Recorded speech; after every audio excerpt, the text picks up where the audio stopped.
नारायण ने कहा, पूर्व काल के समय ऋषिवर याज्ञवल्क्य ने जिस स्तोत्र से वाग्देवी सरस्वती का स्तव किया था, इस समय सर्व कामप्रद उन्हीं सरस्वती का स्तव कीर्तन करता हूँ।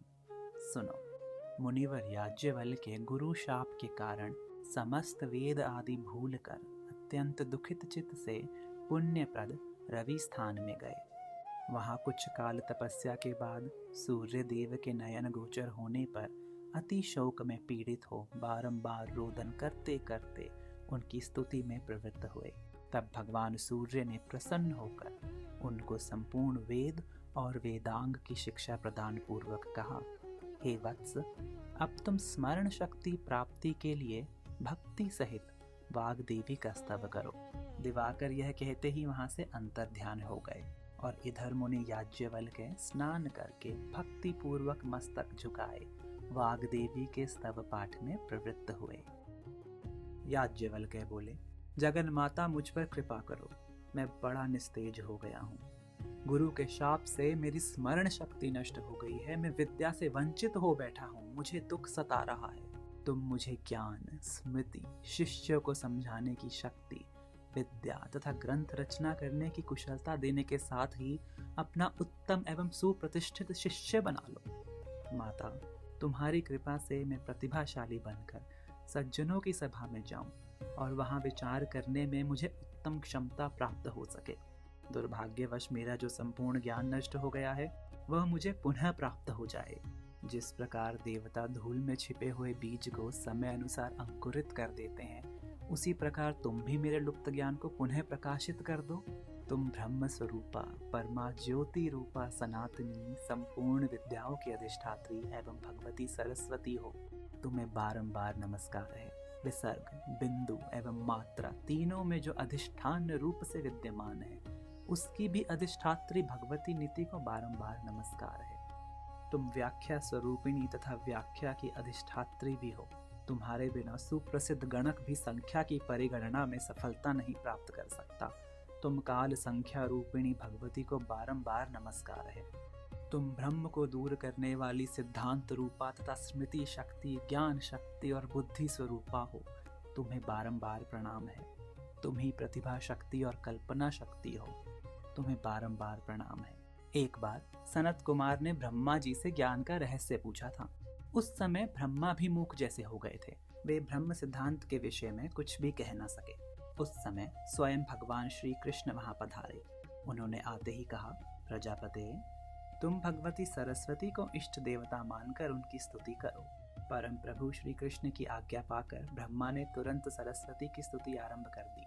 फिर तो तुम्हारी कृपा से उत्तम सिद्धांत के विवेचन में सफलीभूत हो गए।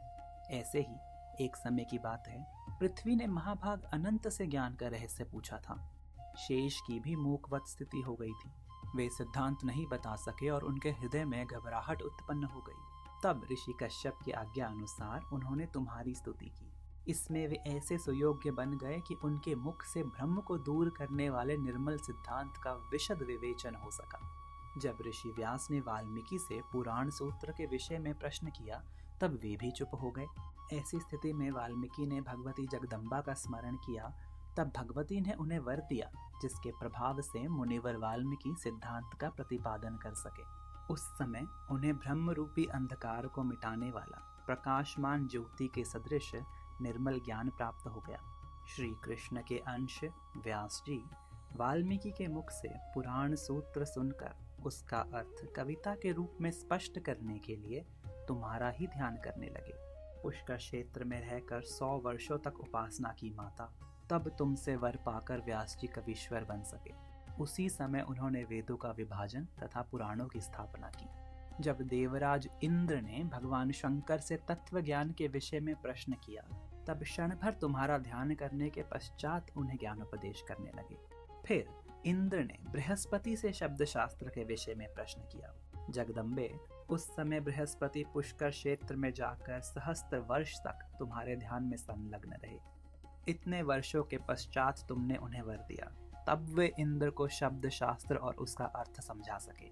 बृहस्पति ने जितने शिष्यों को पढ़ाया है और जितने सुप्रसिद्ध मुनि उनसे अध्ययन कर चुके हैं, वे सब के सब तुम्हारा चिंतन करने के पश्चात ही सफलीभूत हुए हैं। माता, वह देवी तुम ही हो।